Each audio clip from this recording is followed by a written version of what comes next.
In this video, I will explain everything about JSON serialization and deserialization in Flutter. Firstly, why do we need to handle JSON at the first place? JSON stands for JavaScript Object Notation. JSON is a lightweight data interchange format. Whenever you make network requests to a server to retrieve data, the data is most likely transmitted in JSON format. JSON stores data in a key value pair. So when you retrieve this key value pair in your Flutter app, you should decode the key value pair string into a data structure to form a more easily readable format. Same goes to when you transfer data from your Flutter app to server, you should encode it to JSON before transmitting over network. To make the terminology clear to you, encoding and serialization are the same thing. It means turning a data structure into a key value pair string. Decoding and deserializations are the opposite process, where turning a key value pair string into a data structure. To avoid confusion, this tutorial video uses serialization when referring to both processes, and encoding and decoding refers to specific processes. Now in Flutter, there are two methods of JSON serialization: manual and automated. I will show you both ways. Let's start with manual serialization. So firstly, I will manually create a sample JSON data. This data is what you receive from network requests.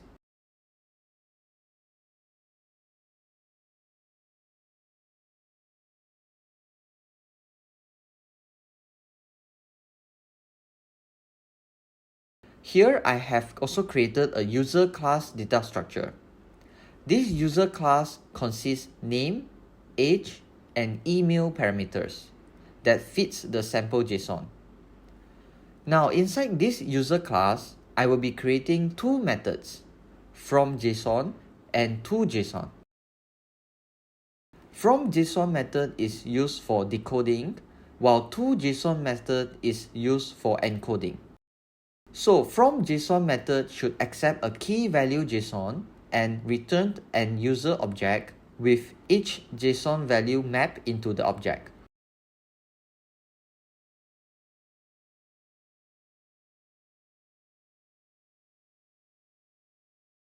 While toJSON method will map the user object values into a key value pair and return it. Now we have manually created serialization function. Coming back to our main code, we should now map this sample JSON into the user class using the serialization method we created just now. So let's start with from JSON method. I will demonstrate each processes in an elevated button. In order to call the from JSON method, we can use user.fromJSON method and pass in the sample JSON.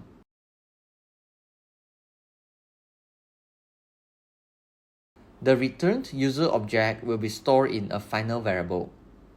For tutorial purposes, I will just print the returned value in terminal, and you can see that we can easily access the user object parameter by using user.name.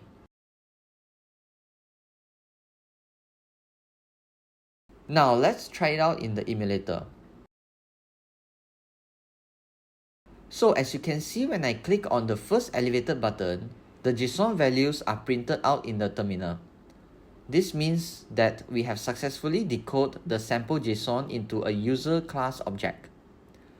This is how you decode. Next, let me show you how to encode user object back to the key value string. Firstly, I will create a sample user object. Since the toJSON method is created inside the user class itself, which means that any object of user class can access to the method, which we can directly call user.toJSON method, and it will return a key value map. Let's try it out in the emulator. So when I click on the second elevated button, you can see that the user object is converted to a JSON string and printed out in the terminal. This is how you encode.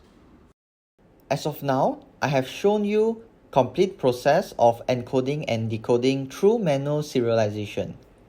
Next, I will be showing you how you can automate the creation of the methods using code generation in Flutter. So here I have created a GUser class, which is the duplicate of the user class.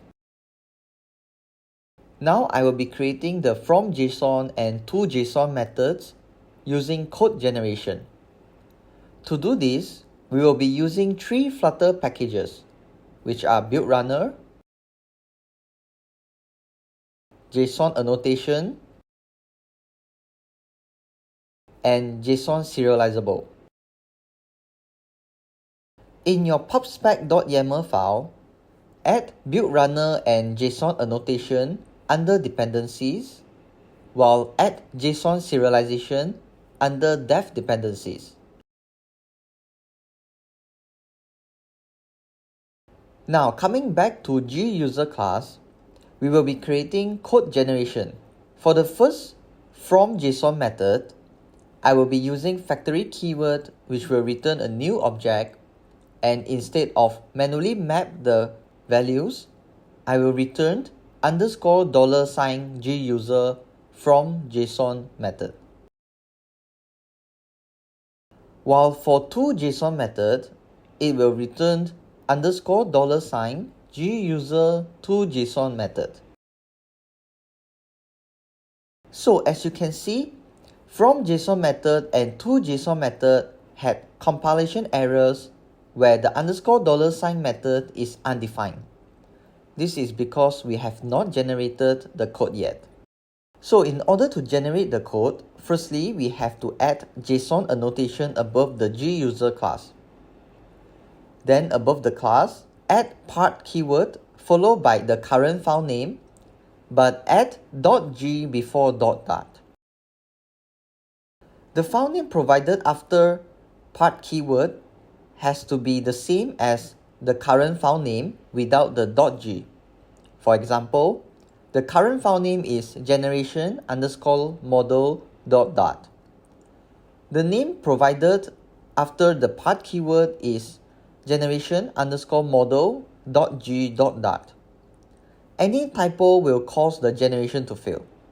Now let's run the code generation command, which is dart run build runner build delete conflicting outputs.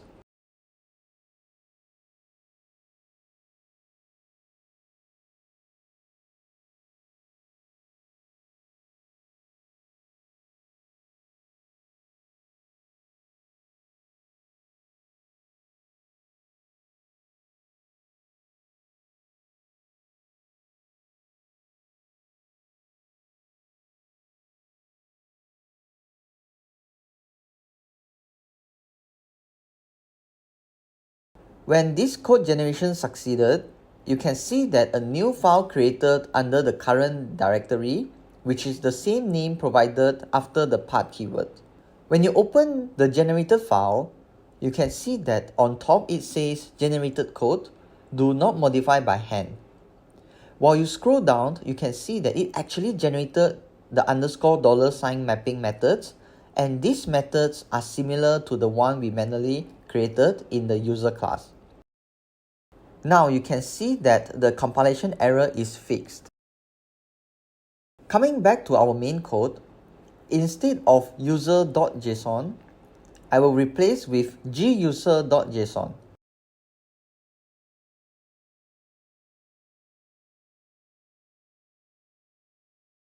Let's try it out in the emulator.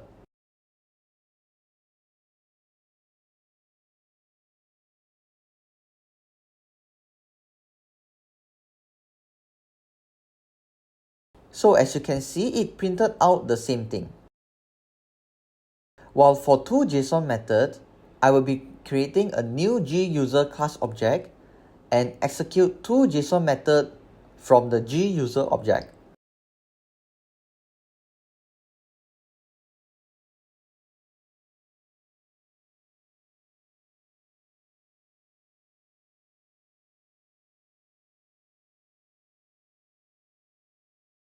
Let's try it out in the emulator.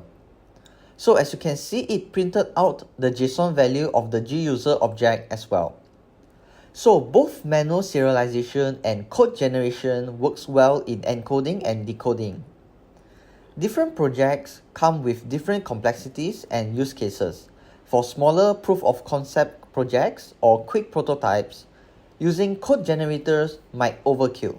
For apps with several JSON models with more complexity, encoding by hand can quickly become tedious, repetitive, and lend itself to many small errors. If you have any question, feel free to comment below. Don't forget to like the video and subscribe to our channel. See you in the next tutorial.